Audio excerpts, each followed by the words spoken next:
Hola y bienvenidos.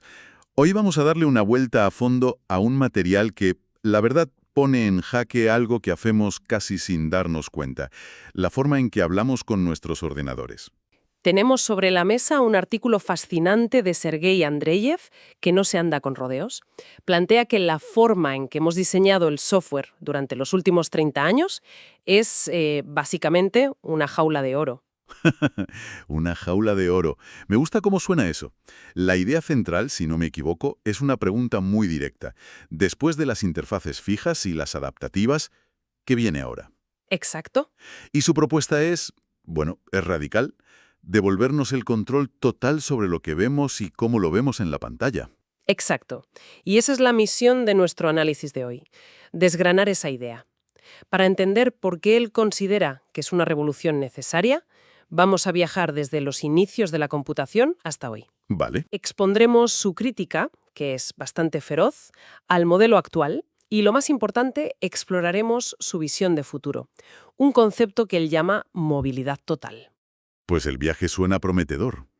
Empecemos por el principio, por esa era casi mítica de los ordenadores gigantes y las batas blancas de laboratorio. ¿Cómo funcionaba todo entonces? El artículo nos sitúa hace más de 40 años. O sea, olvidémonos de los portátiles y los móviles. Nada que ver. Nada. Hablamos de ordenadores que ocupaban una habitación entera y cuyo acceso estaba limitado a un grupo muy reducido de científicos e ingenieros. Gente que, como dice el texto, pensaba en matemáticas y hablaba en Fortran. Y en ese ecosistema tan cerrado, la relación con la máquina era, imagino, completamente distinta. Totalmente. Lo más interesante de esa época es que la misma persona solía ser el investigador, que tenía la idea, el programador, que la convertía en código, y el analista, que interpretaba los resultados. Todo en uno. Sí, la herramienta era una extensión directa de su mente. Si para entender mejor unos datos necesitaba que los números salieran con 8 decimales en lugar de 2, no tenía que pedírselo a nadie. Iba al código y lo cambiaba él mismo. No había un intermediario, un diseñador de interfaces decidiendo por él.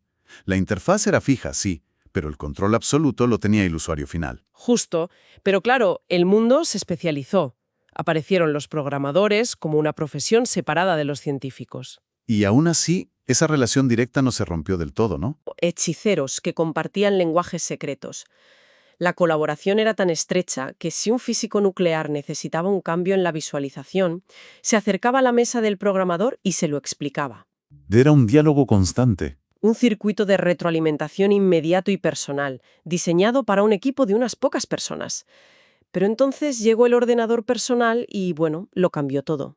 Y ese fue el punto de inflexión. De repente, un programa ya no tenía 10 usuarios. Tenía 10 millones.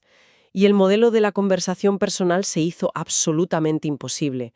¿Cómo satisfaces a millones de personas anónimas a la vez? Aquí es donde entra el modelo que domina nuestras vidas hoy. Si no puedes hacer un traje a medida para cada uno, ofreces un traje con algunos ajustes posibles. La interfaz adaptativa. Que durante los últimos 30 años ha sido el dogma incuestionable. Todo lo que usamos, desde el sistema operativo hasta la app del tiempo, se basa en esta idea: dar al usuario la capacidad de elegir.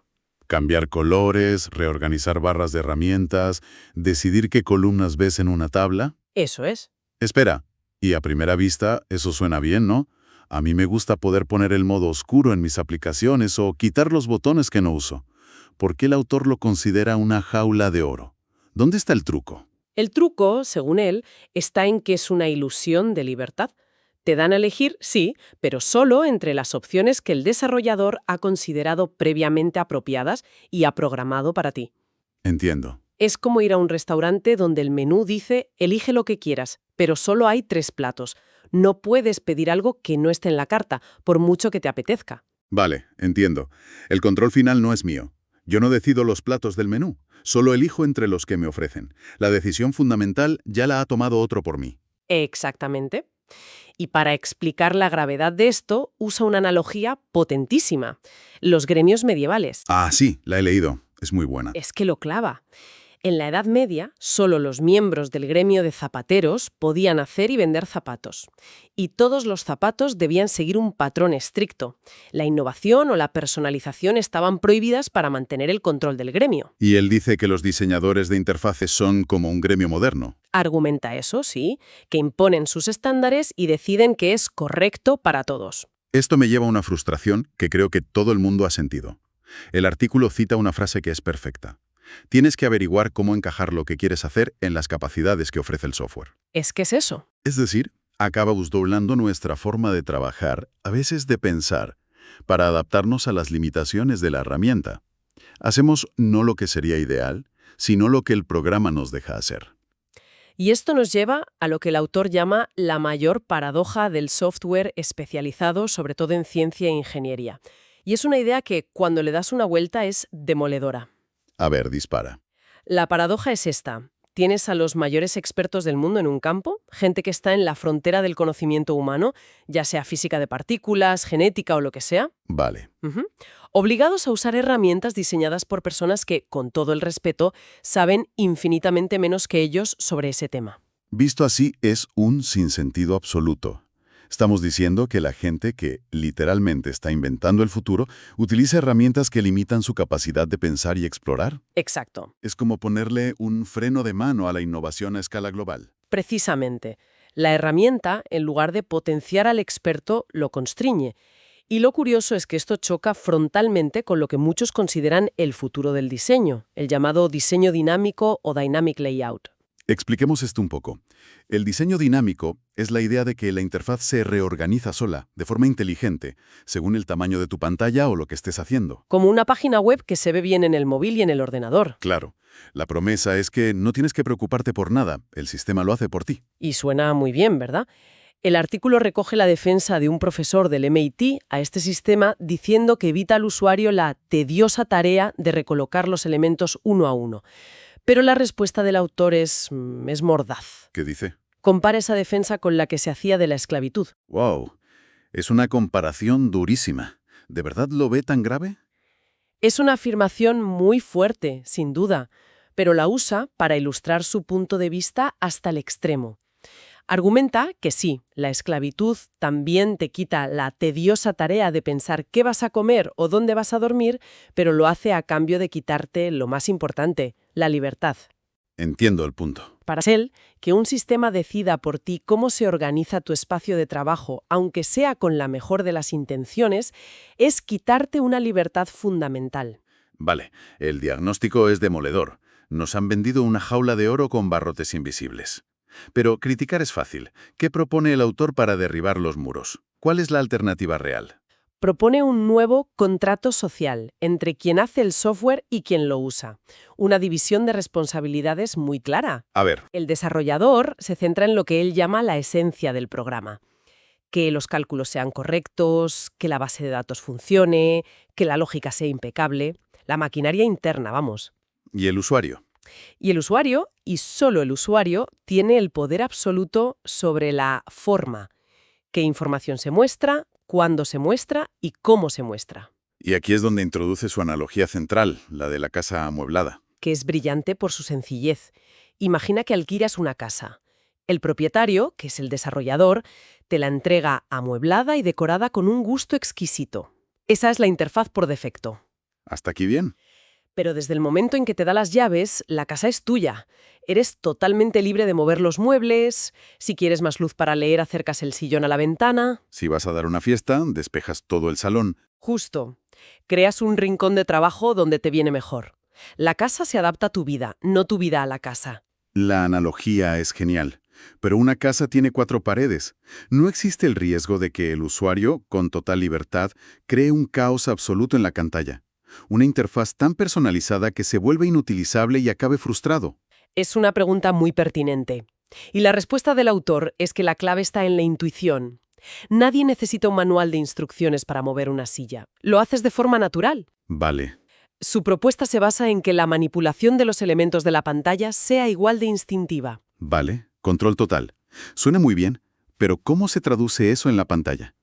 ¿Qué podría hacer yo con un programa así que no puedo hacer ahora? Significa que cada elemento individual de la pantalla, Un botón, una caja de texto, un gráfico, una imagen, puede ser movido, redimensionado, ocultado o traído al frente, por el usuario en cualquier momento. Ojo, no hablamos de mover ventanas enteras, que eso ya lo hacemos. No, no, para nada. Hablamos de deconstruir la aplicación.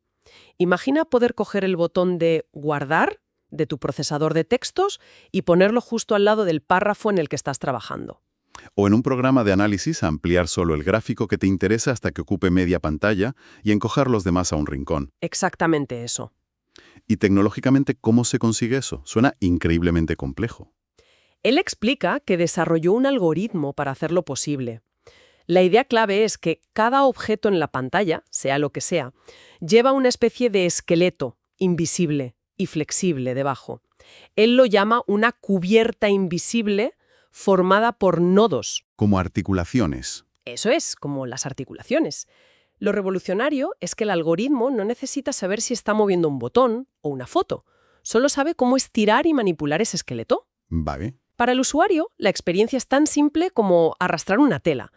Pero por debajo hay una geometría muy inteligente que lo hace posible para cualquier objeto, sin que el desarrollador original tenga que programar nada especial. ¿Y para quién lo usa? ¿Cómo funciona? Pues todo se resume en 3 reglas universales que no necesitarían explicación.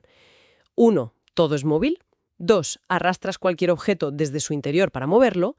Y 3. Arrastras desde su borde para cambiar su tamaño. Se descubriría de forma natural, jugando. La teoría suena potente, pero veámoslo en la práctica. Los ejemplos que da el artículo son la mejor forma de entender el cambio de paradigma. Empecemos con el más sencillo, un formulario de datos personales. Un formulario típico, sí. La vista por defecto que ha creado el desarrollador lo muestra todo. Nombre, fecha de nacimiento, dirección, varios teléfonos, email, datos de la empresa, proyectos, un montón de información. Pero mi tarea cambia constantemente. Si hoy lo único que quiero es imprimir etiquetas para las postales de Navidad, el 90% de esa información es ruido. Exacto. Con el modelo de movilidad total, el autor describe cómo en apenas 2 segundos el usuario coge el bloque de información profesional y lo arrastra fuera de la vista, lo esconde. ¿Fuera? Coge el bloque de nombre y apellidos y el de dirección postal, los pone uno al lado del otro, los agranda para que se lean bien y listo. Ha creado la interfaz perfecta para esa tarea concreta. Y si mañana tiene que organizar un evento de trabajo, hace lo contrario. Esconde la dirección postal y deja a la vista solo el nombre, la empresa, el cargo y el email. Justo. Es un cambio total. Y el autor lleva la analogía de la casa hasta el final. Dice que la caja de texto de la dirección es como un frigorífico. Lo puedes mover, cambiar de tamaño o incluso guardarlo en un trastero virtual si no lo necesitas, pero sigue siendo un frigorífico y no pierde su función. Es que esa es la clave. La diferencia fundamental es que no obtienes una vista suficientemente buena de un menú, sino la vista exactamente necesaria para tu tarea en ese preciso instante. El segundo ejemplo es aún más revelador, porque entra en el terreno de los expertos. Un analizador de funciones para científicos. ¿Cómo cambia su forma de trabajar? Aquí es donde la idea explota. El artículo describe cómo los investigadores, al usar una aplicación con esta libertad, empiezan a interactuar con los datos de una forma completamente nueva, mucho más orgánica y física. ¿A qué te refieres con física? A que empiezan a generar gráficos de sus datos y en lugar de verlos en una cuadrícula rígida y predefinida, los tratan como si fueran objetos reales. Los mueven por la pantalla con total libertad. Vale. Si un gráfico muestra un resultado prometedor, lo amplían hasta que ocupa casi todo el espacio.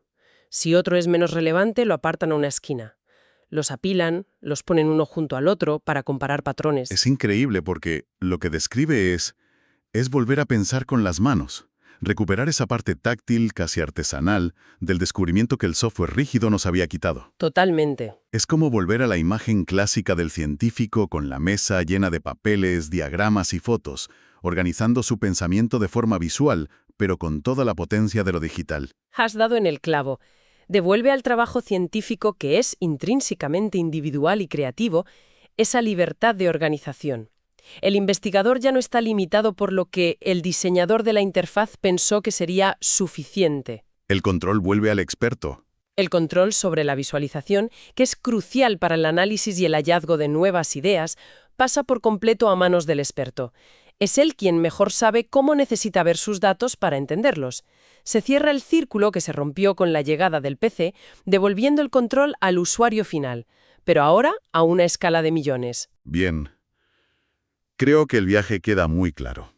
Hemos pasado de un control directo para unos pocos elegidos, a un presente de control delegado y limitado para las masas, y finalmente a una propuesta de futuro que busca devolver ese poder a cada individuo. Sin duda. Si tuviéramos que destilar las ideas clave de este análisis, serían tres. Primero, la evolución histórica. De interfaces fijas, pero controladas por el usuario, a interfaces adaptativas controladas por el diseñador. Segundo, la crítica. Segundo, la crítica a ese modelo actual como una jaula de oro, una ilusión de libertad que en realidad nos obliga a nosotros a adaptarnos a la herramienta. Y tercero, la propuesta de la movilidad total, que devuelve el control absoluto e intuitivo de la forma al usuario. Es un cambio de paradigma que redefine por completo la relación entre la persona y la herramienta. No es solo una cuestión de comodidad, sino de empoderamiento. Sí, de eliminar una barrera. La productividad y la creatividad. Y esto nos deja con una última reflexión para madurar. El artículo se centra, lógicamente, en el enorme poder que ganan los usuarios. Pero pensemos por un momento en la otra cara de la moneda. ¿Los desarrolladores? ¿Qué pasa con ellos? Si se liberan de la tarea titánica de diseñar, programar, probar y mantener incontables variantes de una interfaz intentando adivinar lo que quieren millones de personas, ¿en qué podrían invertir todo ese tiempo, todo ese talento, toda esa energía? Es una gran pregunta. Se liberarían de una cantidad de trabajo que a menudo es ingrato, porque es imposible satisfacer a todo el mundo. Imposible. Entonces, podríamos tener, no sé, motores de búsqueda más potentes o herramientas de análisis de datos, que hoy son ciencia ficción, porque los equipos más brillantes ya no estarían dedicando la mitad de su tiempo a decidir de qué color poner un botón. Exacto. La pregunta final que nos deja este análisis es esa. ¿Podría esta libertad radical para el usuario desencadenar como efecto secundario una nueva era de innovación en la esencia del software? Claro. Podríamos ver aplicaciones con algoritmos más potentes, con funcionalidades que ahora mismo ni se plantean porque los recursos se van en diseñar los barrotes de la jaula. Es una posibilidad que este material deja abierta y que resulta como mínimo muy estimulante. Una idea fascinante para terminar. Gracias por acompañarnos en esta exploración. Hasta la próxima.